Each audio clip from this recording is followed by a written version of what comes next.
This instrument is called a protractor. It is used to measure angles. We can see the protractor here. This is its center point and is put at the point of the angle we're measuring. The bottom line is then lined up with one of the sides of the angle we're measuring. We can then read the angle either using the outer ring or the inner ring. Let's look at an example. We want to measure this angle.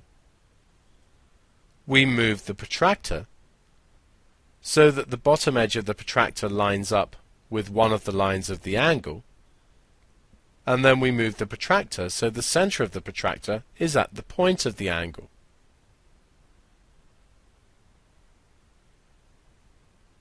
We can then read off, for this angle we need to use the inner ring. We can see that this is about 35 degrees. Let's consider a second example. Once again, move the protractor into position.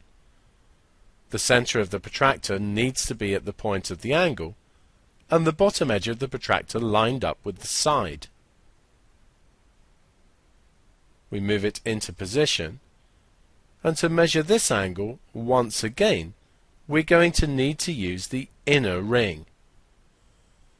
If we use the inner ring here, we can see that this is 130 degrees. Now let's measure this angle. We move the protractor into position, the edge lined up, and now move the center so it's at the point of the angle.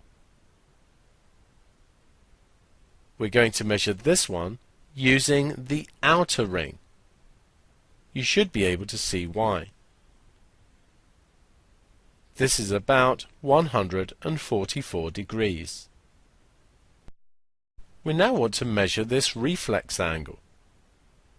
We can't do this directly with our protractor. However, you can get full circle protractors. But using the protractor I've been using, we can use the following method.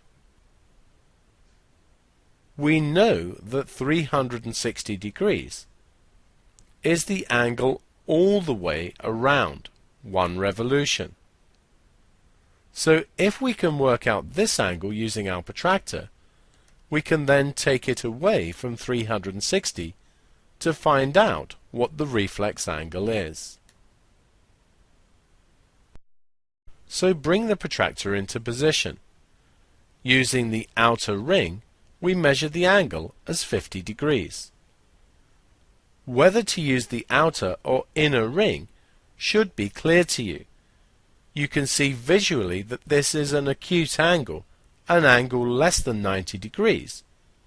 So it makes sense that we use the outer ring, since this gives us 50, rather than the inner ring, which is measuring 130.